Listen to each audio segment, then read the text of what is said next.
Bonjour mes chers amis, sous un ciel ensoleillé ce matin à Yerushalayim, Baruch Hashem, et en espérant vous trouver tous en très très bonne santé. Bezrat Hashem, aujourd'hui on va voir donc quelques principes d'éducation de la bouche de l'homme le plus sage, du roi Salomon, et nous allons voir aussi quels sont les pièges qu'il faut éviter parce que dans la vie, malheureusement, donc on pense savoir où l'on va. Des fois, il y a des pièges visibles, des pièges invisibles. Et suivant ces bons conseils de l'homme le plus sage, dans le chapitre donc 22, pardon, on a commencé le 22 et nous sommes arrivés au verset 5. Tinim pachim bederech haikesh shomer nafsho irchak mehem. Alors tinim, généralement, donc c'est comme ça que c'est traduit par la majorité des commentateurs. Tinim, ce sont des épines.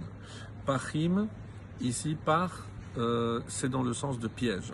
Des épines et des pièges, bederech haikesh, sont dans le chemin haikesh du pervers. Shomer nafsho irchak mehem, qui veut conserver la vie, sa vie, irchak mehem, s'en éloignera. Donc ici, dans un premier temps, avec Rashi, il faut qu'il sache que Yisurim Muchanim Lo. Donc pour le pervers, celui qui se croit certainement plus malin, qui sait comment esquiver peut-être les pièges tendus par ce monde, eh ben il tombera dedans parce que il y a forcément des Yisurim, des épreuves qui l'attendent même au tournant.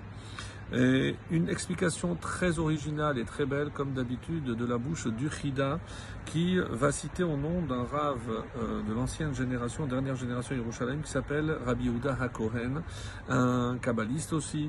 Et voilà ce qu'il nous dit en son nom, le Chida. Et il explique, quand on veut réaliser une mitzvah, ou faire quelque chose, une bonne action, étudier la Torah ou faire une bonne action, il faut savoir que des fois, qu'est-ce que va faire, comment va s'y prendre le Yetzer Hara pour nous en empêcher? Il va nous refroidir. On a vu cette notion aussi avec Amalek, Asher Karecha, qui t'a refroidi. Et ici, justement, Tinim, c'est Tzonen, c'est refroidissement. Pachim, les braises, généralement, ça indique les braises de la Torah. Donc, lorsque tu es motivé pour faire quelque chose, comment le Yetzer Hara va-t-il s'y prendre? En essayant de te refroidir. Et c'est pour ça ici, Beder Reikesh, le pervers, qui est le pervers, d'après cette explication, bien entendu, c'est le Yetzer Hara qui va essayer de nous détourner de la bonne voie. Et il va plus loin en regardant que le mot Haikesh est composé de Ayin, qui symbolise Esav, et Kuf Shin, Kash, parce que nous savons que dans le prophète Obadiah, Esav est comparé à la paille qui brûlera donc de la main de Yosef. Mais Kuf Shin, c'est aussi 400, et comme on le voit dans la paracha, où il est question de Esav qui vient avec 400 soldats, ce sont les représentants de toutes les forces du mal, les 400 Chayalim. Et comme on le voit également dans Shomer Nafsho Irchak Mehem, il dit regardez les initiales Shin Nun Yud Mem Shanim vaut aussi 400. Ça fait allusion aux 400 soldats de Esav, de l'ange de mal. Et les Sofet Tevot, lorsqu'on regarde les dernières lettres de Shomer Nafsho Irchak Mehem, eh ben on trouve Shemo, c'est son nom. C'est son nom aussi parce que ce sont ces 400 représentants ici, le représentant de Samer même du Yetzer Hara.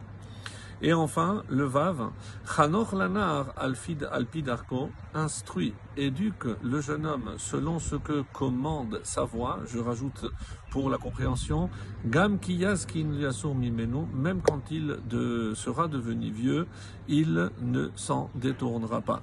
Rashi nous dit, c'est quoi ici le chemin? C'est distinguer le bien du mal.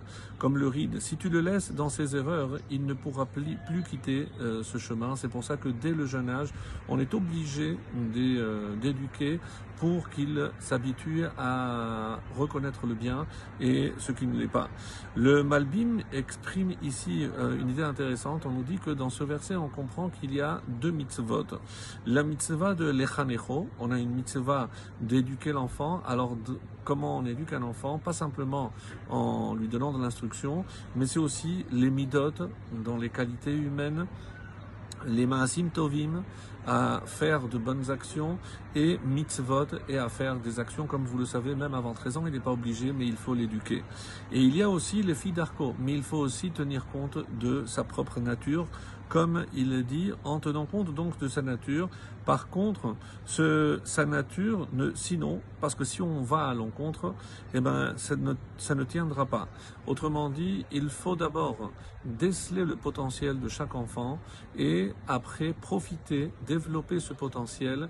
Et on ne peut pas aller contre la nature d'un enfant parce que malheureusement la nature reviendra au galop et il faut, et c'est toute la sagesse des parents, de comprendre la nature de l'enfant et de l'éduquer selon cette voie. Et comme ça on a la garantie que si c'est sa propre voie, en s'améliorant évidemment avec le temps et avec l'âge, eh ben, il ne s'en détournera pas. C'est ce que nous espérons de tout cœur. Excellente journée les amis.